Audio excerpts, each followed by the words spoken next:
Okay, hi everybody. This is Daniel Korobkin speaking to you for WebYeshiva.org from Thornhill, Ontario. We are learning Rabbi Saadia Gaon's Emunot, arguably the first real book on Jewish philosophy, and we are moving along in the introduction. As we mentioned at the very outset of our studies, Emunot is comprised of an introduction and then 10 essays. And the introduction really is where Rabbi Saadia tries to lay the groundwork of what his objective is in writing this philosophical work, the first of its kind. So what I'd like to do, and we're going to be providing some important fundamental ideas in today's discussion in section 4 of the introduction. So I'm going to share my screen with you now, and I hope that'll be helpful. As I mention every week, these handouts that we prepare are available on WebYeshiva.org's course description, and we encourage everyone to join the Facebook group Shiur in Moreh Nevuchim and Emunot V'Deyot, and you'll be able to get updates on what's going on, when the next class is, and so forth and so on. So just to get our bearings, the first 3 sections of the introduction are where Rabbi Saadia had introduced as far as what he was planning to do. And he really wanted to begin by explaining why the human mind is sometimes filled with confusion and doubt. And that was really what he wanted to present in section 2 of the introduction. Many times people get mired and confused by the corporeal nature of our existence, and that life is filled with challenges that we have to surmount because we are physical beings. And then the second point that he wanted to make is how a person can make efforts to try and eliminate doubt from his mind. So now that once we've explained why man's intellect is filled with doubts and confusions and how to clear those doubts, we will now explain what a particular Arabic word is. And I apologize for providing you with just the Arabic word. It's pronounced i'atakad in Arabic, at least my anglicized Arabic, and it comes from the shoresh akada, which means to bind. I'atakad is a way of binding information to one's mind. And there's a big controversy as to how to translate this word. I want to be very, very clear that the name of the book that Rabbi Saadia Gaon wrote in Judeo-Arabic was the book of Amanat, which is the book of Emunot, which is issues of faith, and Itakadat, which is normally translated as Deot, which are issues of knowledge. And we haven't really examined what the meaning of that title is, and indeed, what is the difference between faith and knowledge? When I believe something to be true, do I know it to be true, or is it my faith that tells me that it is true? And obviously there's going to be some gray space between those two issues, between faith and knowledge. And how do I know how do I know when I really know something, and how do I know when I just simply accept it on faith? Now, in the standard Arabic Al-Mawrid dictionary, this word, i'atakad, translates as belief, conviction, persuasion, faith, creed, tenet, doctrine, dogma, opinion, view, judgment, or idea. I only know this because I studied Arabic when I was in university, and I have this really, really thick dictionary of Arabic words. Accordingly, Ibn Tibon translates the word into Hebrew as ha'emunah, what true belief is or faith is. However, based on what we will learn in this section, Rav Kafich, who is the more recent translator, who translated this work again from the Judeo-Arabic in the 20th century, translates it as hade'ah, knowledge. So it's really interesting that you have one translator translates it as belief, and the other translates it as knowledge. And what becomes a little bit even more confusing is that the word emunah in Hebrew is translated both as belief and faith. Now, I can believe something to be true, but what is the basis of that belief? It can either be based on the faith claims of my religion, or it can be based on my investigation into using scientific inquiry. And based on what I have analyzed and investigated, I can believe something to be true. Let's say the theory of evolution or the Big Bang theory. I can believe those to be true, even though there's not completely irrefutable evidence to those theories. That's why they're called theories. Would that be called a belief, or would that be called a knowledge? And is it a belief that's a faith belief, or is it faith-based, or is it based on something more investigative? So as will become clear, Rabbi Saja in this section is providing us a lesson on epistemology, on how man acquires his knowledge. And it's on that basis that Rav Kafich claims that his translation of this word i'atakad is more accurate to call it de'ah, or knowledge. He says in footnote, I just have a little snippet from his footnote in his work. He says, Davar gadol hishmi'anu Rabbeinu kan bahasbiro milat i'atakad asher rov harishonim metargim ota emunah shuhu targum bilti nachon behechlet. So he says, I have to tell you, even though most of the earlier translators translate the word i'atakad as emuna, as faith or belief, he says, I have to say with conviction that this is clearly an incorrect translation. Va'af Rabbeinu Yehuda Tibon tirgem kan emuna, ule'el b'targamo shem hasefer tirgem deot. He says there's an inconsistency in the Ibn Tibon translation. Remember, Rabbi Yehuda ibn Tibon is living in the 12th century. He is the premier translator of medieval Judeo-Arabic works. He translated the Kuzari, and he translated Rabbi Saja's work. And there's an inconsistency because the title of this work is Emunot v'Deot, and the word Deot is i'atakadat, which means the plural of i'atakad. And why then does he translate it as Deot in the title of the work, and here he calls it Emunah? Vasher l'da'ati hu targum hato'em biyoter. And therefore, I think the first time he translated it was more correct. And what we're going to see is, because this is an analysis of how information comes into a man's mind and becomes knowledge, it really is more correct to say, instead of Emunah, to really call it De'ah. So it seems like Rav Kafich makes more sense once we get into this section of the introduction. I'm sorry if this is a little bit picayune or a little bit too technical, but I do feel it really drills down into the very purpose of Rav Saja's work. In looking at the notes from the Ibn Tibon edition that was published in the late 19th century, we talked about Rabbi Yisrael Kitover, who was the great commentator and collator of all of this information for an earlier generation. He accepts Rav Ibn Tibon's word emunah as the translation of atakat, but he also points out that the word emunah, as I said before, can mean different things. It can mean faith, which is purely based on tradition, but emunah, belief, can also mean belief based on scientific inquiry. And that's what he feels is what the word i'atakad is, what Rav Saja is referring to over here. It means that I know something to be true. So, for example, I know that through my scientific observation, the universe seems to be expanding. And so perhaps, just as an example, and based on that, I wish to extrapolate and form a theory that originally the universe was completely condensed into one unitary cell, and then it exploded, and there was this Big Bang, and we're seeing the after effects and the afterglow of the Big Bang. So that's what he feels is what emunah is.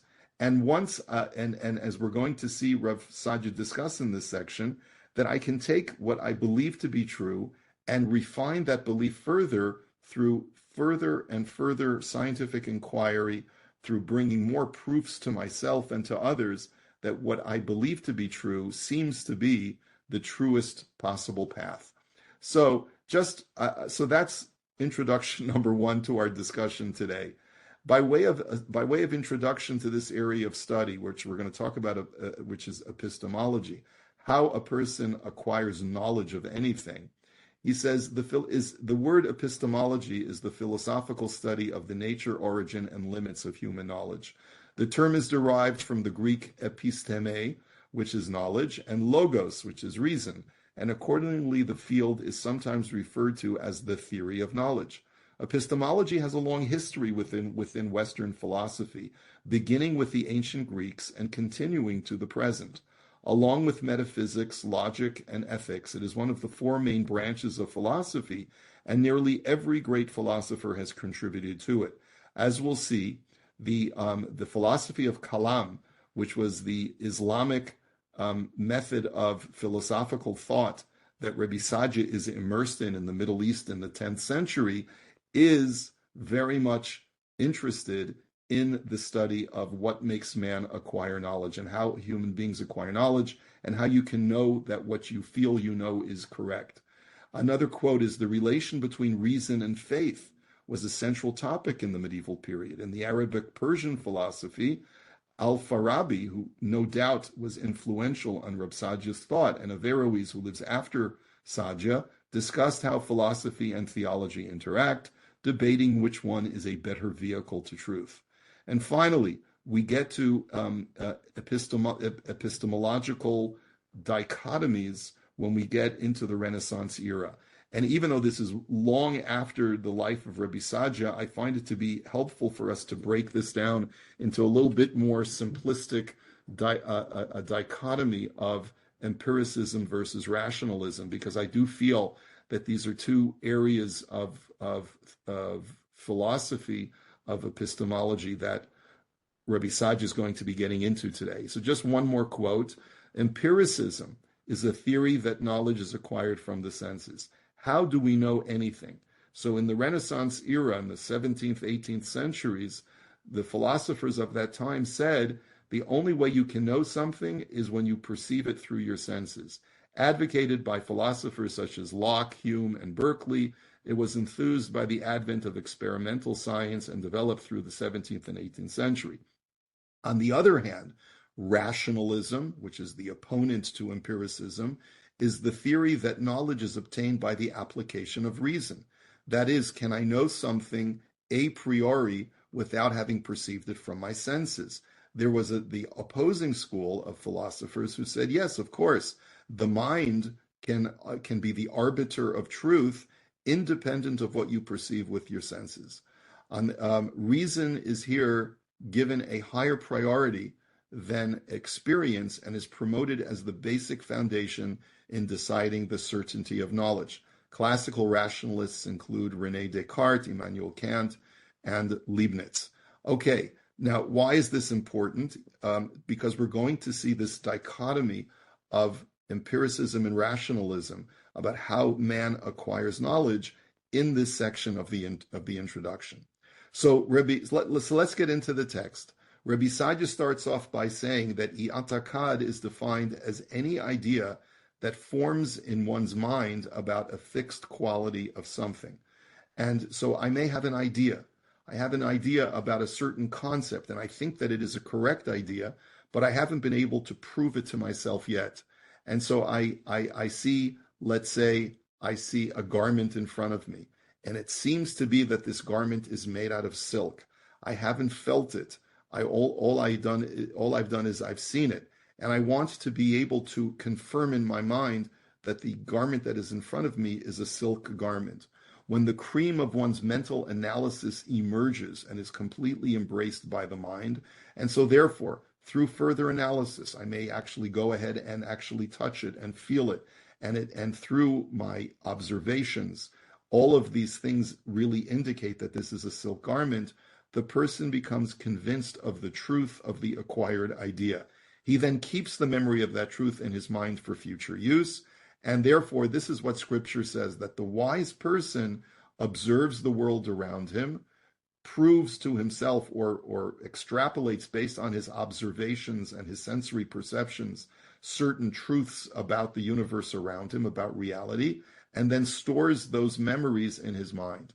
To support that, we have two psukim, one from Mishlei, one from Proverbs, which says, Chachamim yitzbenu da'at, that the wise store away knowledge, ufi evil mechita karova, but the mouth of the fool for him destruction is near.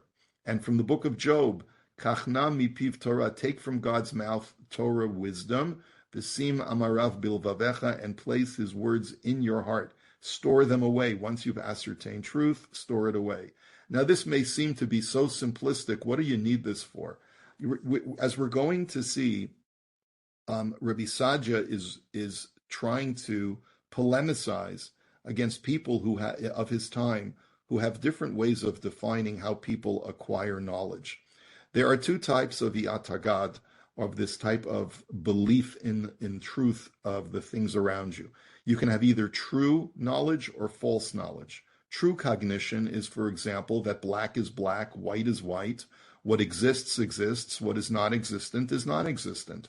False cognition is perceiving things as they are not, such as something which is very much, multitudinous, is very little, or that something that is very little is much, or that white is black, black is white, that which exists is non-existent, and that which is non-existent exists.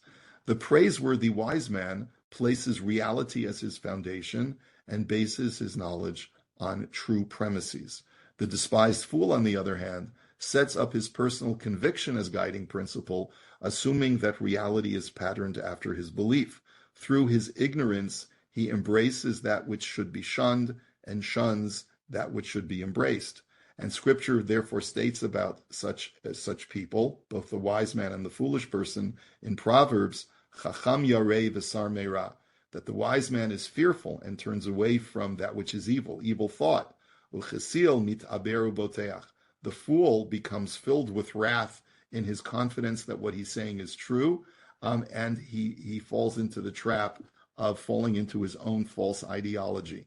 Now, before we go any further in Rabbi Sadia's discussion, I want to say that while this may seem prima facie so obvious and simplistic, it's really not. And if we can enter into the realm of politics and political thought for just a minute, I think one of the great debates between right and left that we're seeing in Western society today is, does ideology outweigh results, or do the results outweigh the ideology?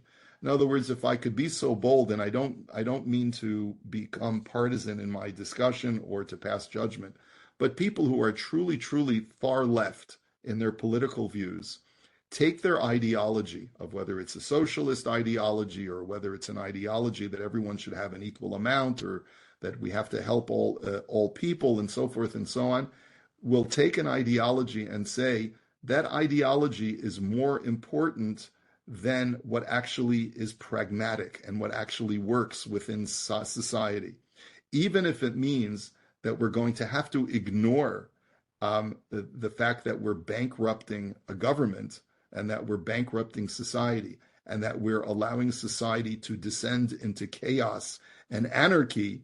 It is worth it in order to preserve our ideology.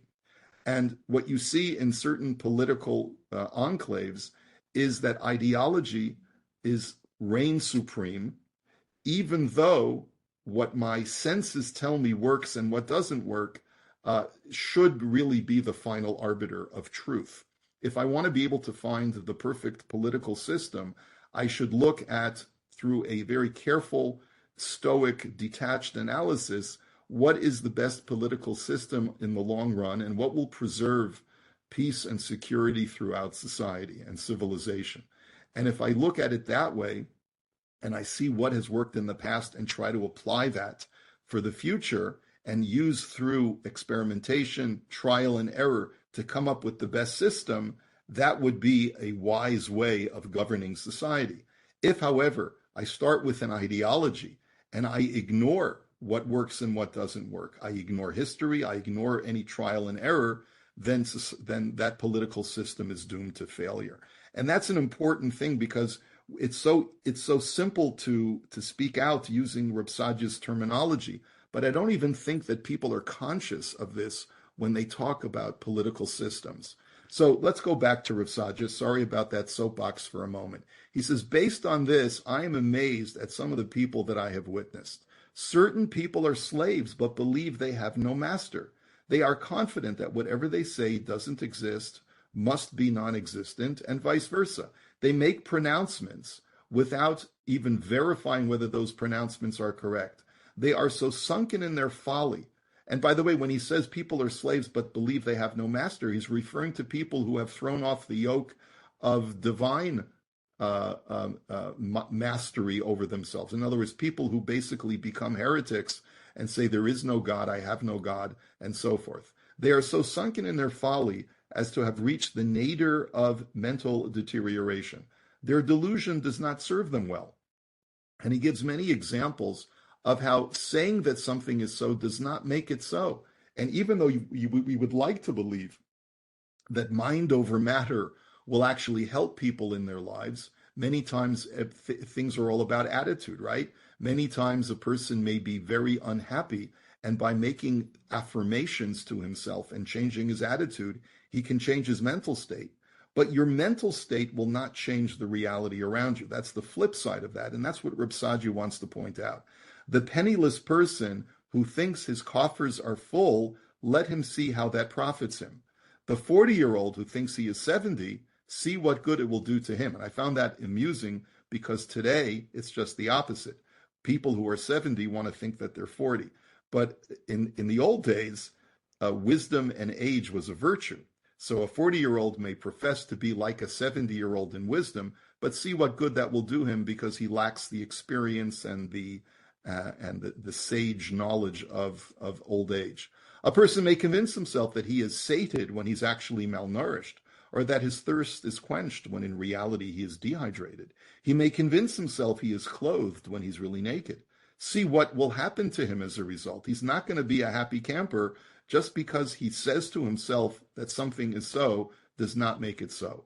Let he who has a dangerous enemy think to himself that his enemy has died, so that he doesn't have to take any precautions any longer. Imagine how quickly he will suffer the consequences of these false beliefs. Thinking that you don't have to worry about, and of course, again, small political commentary, what Israel did leading up to October 7th was to imagine that there was no formidable enemy. And look how tragic those consequences were. When you think you don't have an enemy when you really do, and the enemy is at the gates, that's not going to serve you well in the real world. It is sheer folly for people to think that as long as they don't believe in God, they can exempt themselves from his commandments. About such people, scripture states in the beginning of Psalms, Ninateka et moserotemo. People think that they can just cast off the bonds of divine rulership from off themselves, and they are therefore don't have to face any consequences. And then he gives an example of people in India. Hindus brace themselves to endure hot coals, but they are nonetheless burned. Those who wish to highlight their great strength and vigor will allow people to hit them with sticks and rods, but they nevertheless feel pain. In other words, his argument is not that it's completely impossible for the mind to allow you to endure pain, but at the end of the day, the mind has only limited power. So he seems to be placing more stock in empiricism and the reality of the outside world. That the truest reality is in the outside world, and no matter what your mind tells you is real or not real, that's not really where reality lies. It is even worse when people delude themselves regarding the creator of all. In their folly, they will not be saved from that which is wisdom decreed, as it says in Job, Chacham levav va'amitz koach, that he who is of wise heart will remain strong and courageous. Mi hiksha elav vayishlam. But who can harden themselves against God and find peace? You can't. It's not possible. Now, that's the conclusion of section 4. Let's go and begin section 5 of the introduction, which is really a continuation of this discussion. So, based on what I've said, now, says Reb Sadia, I want to tell you how, practically speaking, now that we've clarified that the mind cannot change the reality that is outside of ourselves, now let's talk about how to arrive at truth. Now that I have added the previous information about how man attains i'atakad, a true knowledge of something, by observing and processing that information and basing himself on real life experiences in order to establish knowledge of truth, We should now explain those things which bring a person to truth and correctness. How can we hone that talent to make sure that we acquire correct knowledge? These are the sources of all knowledge and the foundation of all cognition. There are three things that cause a person to know truth, and we'll explain each one in detail.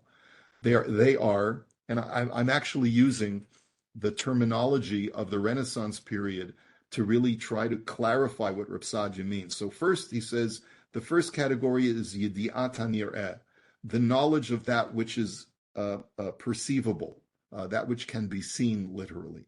And that I call empirical knowledge. You know certain things based on what your senses tell you to be true. I realize, I perceive that the sun rises in the east and sets in the west. That's my Yedi'at HaNir'eh, that's my empirical knowledge. The second one he calls Yedi'at HaSeichel, intuition, or that which comes to the mind independent of the senses. Yedi'at HaSeichel is rational knowledge. You know, what Descartes would extol is, I think, therefore I am, right? The ability to acquire an understanding of things independent of your senses, of reality. And number three, knowledge which is compelled by logic, which he calls Yedi'ah ma sheha'echrech mevi elav. It is a knowledge of that which proofs bring you to that knowledge. And as we'll see, it is the third way of understanding or arriving at correct knowledge by basically using logical proofs to process and refine the things that you have acquired through the first two methods, and through these three methods you'll arrive at truth. Empirical knowledge refers to any knowledge a person obtains by means of the five senses: sight, hearing, smell, taste, or touch. Rational knowledge refers to ideas that emerge in a person's mind independent of his senses, such as the intuition that truthfulness is important and falsehood is depraved. We make moral judgments based not on what we perceive through our senses, but rather there are certain instincts that man has a priori in his mind about what is good and what is bad, about what is right and what is wrong. Those are types of knowledge as well. And therefore, that's also a source of knowledge. And finally, knowledge which is compelled by logic refers to that which, if a person were to not accept this knowledge, he would have to deny his rationality or his senses. Since this is impossible, he is compelled to substantiate that idea. And we're going to give an example of this. For example, we are compelled to acknowledge that every human being has an animating soul, even though we cannot empirically gauge it, but we know that it exists through its effects. So, for example, I can't use empirical methodology to ascertain that a person has a soul. The soul is the thing which gives a person animation and life. But what I perceive is that this person displays all of the symptoms of a being who possesses a soul, that which grants him animation. And so therefore, I have to, that's what's called Yedi'at ma sheha'echrech mevi elav. It is through logic that I must conclude that this person has a soul. We also must acknowledge that man possesses an intellect, even though we cannot empirically engage with it, as we cannot deny its effects. So sometimes you can only detect the effects of something, even though you cannot detect that thing itself, either empirically or with your intuition, but you happen to see certain clues that or symptoms of that thing's existence, and that's the third type of knowledge, which is knowledge through logical proof. We know of many people who deny these three sources of knowledge. Very few can deny the first, empirical knowledge, but we will nonetheless discuss these people in our first essay. Remember, Reb Sadia Gaon's work of Emunot Videyot after the introduction is comprised of 10 essays, 10 ma'amarim, and in the first of those 10 essays, we will discuss those people who actually deny empirical knowledge. By rejecting empirical knowledge, these people also automatically deny the second and third forms of knowledge, since they are built upon the first.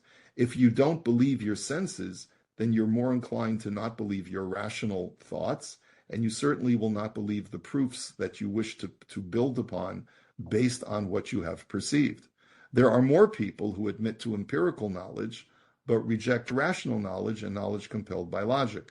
We will mention their arguments in the first essay also, and we will respond to them. However, the most people who are in error and who reject my three sources of knowledge are those who admit to the first two sources of knowledge, both based on empirical and rational cognition, but they deny the third, that a person is capable of proving things through logic. The reason why there are fewer who deny the first and more who deny the third is because each type of knowledge is more esoteric and invisible than the previous one, meaning that it is quite apparent that the sun rises in the east and rests in the west. That's empirical knowledge. It's much harder to deny that. It's a little bit easier to deny the fact that people have certain intuitions and instincts. And it's even more easy to reject the idea that people can prove things to themselves through logic, because many times, because these things are not visible. And because they're not visible and they're arguable, a person is more subject to refute these possibilities than they are to refute the things like that are gained as empirically, like the sun rising and setting. Okay, accordingly, it is easier to deny that which is hidden than that which is exposed and revealed. There are other people who only accept one truth but reject the other, which they view as being logically antithetical to the first when it's really not. And here, what Reb Saadia Gaon is basically saying is that there are some people who, based upon their philosophy or their logical proofs to themselves, have come to the conclusion that two things cannot coexist, two concepts cannot coexist, when in reality they're in error, and you can have those two things coexist even though they are opposing ideas. For example, one group of philosophers argue that nothing is in motion and everything must be stationary. Another group of philosophers argues the opposite, that everything in motion is in motion and nothing is stationary. And this is an ancient Greek philosophical debate among different schools of philosophy, because motion was one of those things that was heavily debated as how things become in motion. Are things changeable, or are they completely unchangeable? If things are changeable, then they must constantly be in motion, because that's what change is all about. Changing position, changing place, changing state, and so forth. But on the other hand, if things are completely unchanging, then how can anything possibly be in motion? So it's more of a philosophical debate, but in reality, some things can be at rest and some things can be at motion. Each one provides his own proofs and declares his opponent's proofs to be doubtful and confusing. We, however, the community of those who unify God, substantiate the three sources of correct knowledge, but we add a fourth source. It is a source that was proven to us by the other three sources of knowledge. It is our belief in an authentic tradition, which is based on our sensory knowledge and our rational knowledge. We will explain this further in the third essay of this work. And of course, what he is referring to is the authentic tradition of the Torah that was given to us by God. And this Torah provides us a fourth source of knowing truth. So basically, he said that what differentiates the Jewish people from the rest of the world is that the rest of the world has three means by which to obtain the truth about reality. We have a fourth means of obtaining truth about reality, and that is the authority of the God-given Torah. That, he says, is going to be the subject of the third essay of this work, and how we can know that it contains correct knowledge is something that we will discuss as we go forward. So this is, now we've only started the fifth part of the introduction. Remember, as I mentioned, the introduction is comprised of 8 sections. The fifth section is quite lengthy, so we've only begun it. We may need another 2 sessions to get through it entirely. So we're going to hold it here. I do want to mention that I am going to be traveling next week, so we will not have class next Monday. And Bezrat Hashem, we will have class in 2 weeks from today. But just in case I'm still traveling, I will send out a message both through Web Yeshiva and through the Facebook group. So that concludes our discussion for today. Any questions or comments? I really hope that I wasn't too too technical today. I don't want to chase people away. So if there are any comments or questions, please. Okay. If not, have a wonderful day. Thank you very much. Thank you very much. Wishing you all a Purim Sameach, and let's see redemption and a return of all of our hostages and peace in our land once and for all. Everyone, Amen. Amen. Take Very care. Purim, everyone. Bye-bye. Beilah Purim. You too.